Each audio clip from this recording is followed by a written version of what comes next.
Oke, Assalamualaikum warahmatullahi wabarakatuh. Selamat pagi rekan-rekan 10 RPL 1, 10 RPL 2. Salam sejahtera untuk kita semua. Sesuai jadwal, kalau kemarin baru materinya MPLS ya, materi pengenalan lingkungan sekolahan. Nah, ini sudah mulai minggu-minggu real belajar KBM PJJ.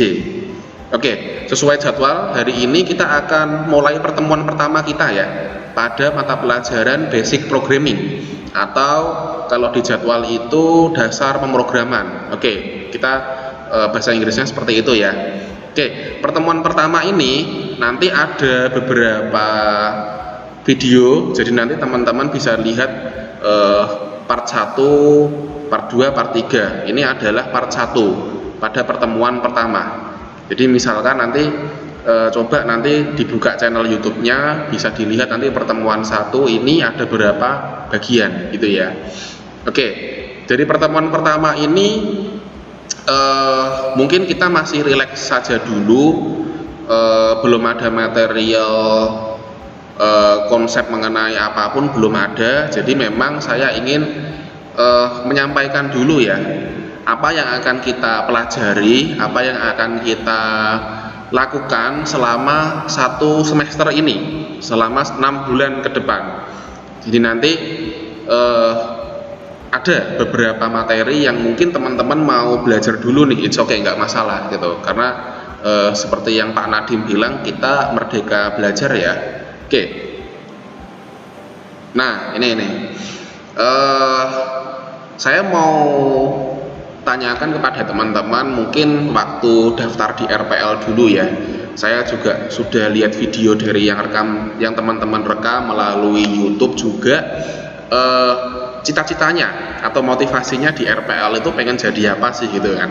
Nah teman-teman banyak yang menjawab nih, saya ingin menjadi seorang game developer gitu ya, saya ingin menjadi seorang web developer atau application developer atau iOS developer segala macam. Nah, oke, mari kita generalkan, mereka itu adalah seorang programmer. Jadi jenis-jenis pekerjaan itu adalah programmer gitu ya.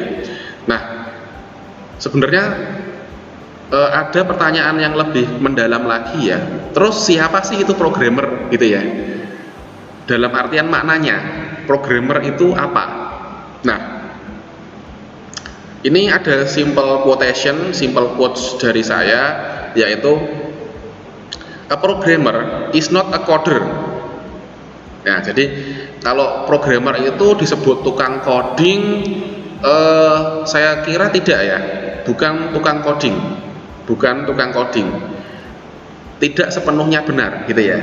Tapi programmer itu adalah seorang yang mempunyai kemampuan untuk memecahkan masalah. Ini kalau saya bilang, but a problem solver by code, melalui coding gitu ya.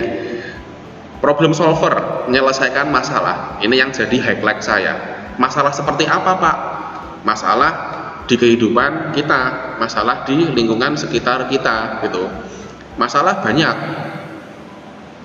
Teman-teman tahu unicorn ya? Unicorn ini loh, 4 perusahaan startup yang penghasilannya luar biasa, sekian million dollar itulah.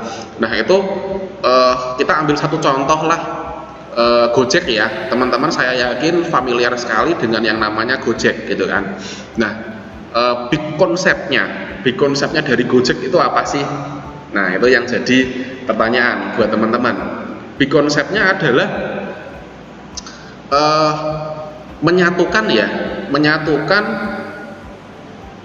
para driver atau para ojek ini dengan para pelanggan, dengan customer gitu kan. Kalau sebelum pakai ini gimana Pak? Sebelum pakai aplikasi Gojek ini gimana Pak? Mereka masih manual ya. Jadi misalkan kalau butuh ojek ya nanti ke tempat pangkalan ojek, lalu naik ojeknya gitu, terus ada tawar menawar harga segala macam. Nah kalau menggunakan sistem ini, dia melihat lebih dimudahkan menggunakan sistem tersebut. Jadi saya mau ke Simpang 7 Kudus nih, saya dari SMK Arus mau ke Simpang 7 Kudus, saya langsung dari sini aja gitu. Saya nggak perlu ke pangkalan tukang ojek, langsung pakai HP gitu ya, langsung pakai aplikasi pesen, oh langsung tahu harganya, langsung tahu siapa drivernya, dijemput lagi. Nah itu problem solver ya. Jadi problem solvernya itu yang kalau contoh aplikasi Gojek itu bagaimana menyatukan si tukang ojek ini, si para driver ojek ini kepada para customer. Nah itu problem solver. Teman-teman bisa analisa juga mengenai aplikasi-aplikasi serupa, sistem-sistem serupa yang sudah ada di sekitar kita, dan itu memang banyak sekali. Nah ini makna dari seorang programmer. Jadi first semester 1 ini ada beberapa topik yang akan kita pelajari ke depan ya. Jadi mungkin item-itemnya mungkin teman-teman yang belum tahu, yang belum paham di sekolah SMP dulu mungkin agak asing, tapi it's okay, nggak apa-apa, ini diterima saja dulu karena kita memang from zero ya, kita learning from basic. So saya pengen teman-teman full konsentrasi gitu ya. Ini sebenarnya item-item inti saja, nggak mungkin terus ada berapa, 1, 2, 3, 4, 5, 6 pertemuan selesai, enggak ya. Jadi mungkin satu item, misalkan logic introduction ini nanti kita ada berapa pertemuan yang akan membahas mengenai logic introduction gitu ya. Nah terus data types, variable, sama konstan. Jadi ini mengenai tipe data, variabel, dan konstan. Oke, ini memang saya show agak lama biar teman-teman mungkin bisa melihat sekilas, dan mungkin resource information dari Google juga nggak apa-apa gitu. Oh ya, mungkin saya sampaikan juga resource learning kita dari website, dari Google gitu ya. Cuman dari Google saya belajarnya yang mana Pak? It's okay. For first learner, for first grade ini nanti saya akan bagikan misalkan nih data types. Pak, data types nanti kami belajarnya bagaimana gitu ya. Data types nanti saya buatkan rangkuman dari website linknya, nanti akan saya kirimkan gitu ya, sebagai referensi. Jadi mungkin kalau misalkan saya jelaskan seperti ini, oke, teman-teman bisa diputar videonya, tapi saya ingin pakai website Pak, saya ingin baca bahasa, it's okay, nanti ada referensinya. Lalu ada looping, perulangan, terus conditional, ada array, dan array list. Jadi ini ya, 6 topik yang akan kita pelajari ke depan. Nah mungkin di pertemuan pertama ini kita akan fokus ya kepada basic ini ya, logic introduction. Jadi ini di pertemuan pertama ini kita akan benar-benar brainwash sekali. Brainwash dalam artian tinggalkan pola-pola pikir yang ada di SMP.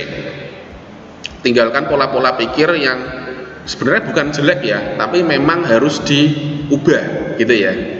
Contoh sederhana di dalam programming, teman-teman tidak boleh menghafal, dilarang keras untuk menghafal gitu ya, dilarang keras. Tapi yang harus menjadi perhatian adalah logiknya. Kalau logik ini nggak bakal mungkin hilang. Contohnya simpel, teman-teman silakan flashback dari soal PPDB kemarin.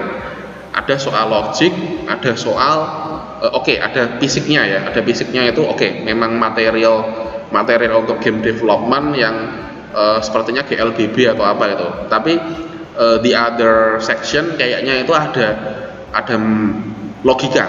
Nah kurang lebih seperti itu yang akan kita asah lagi ya. Jadi di pertemuan kali ini teman-teman akan brainwash.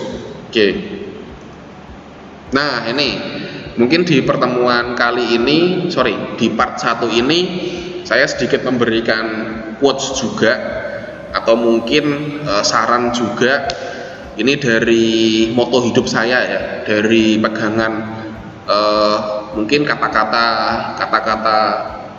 mutiara atau apalah, yaitu dimana dengan kerja keras dan mimpi-mimpi kita gitu ya, memang saya besarkan semua.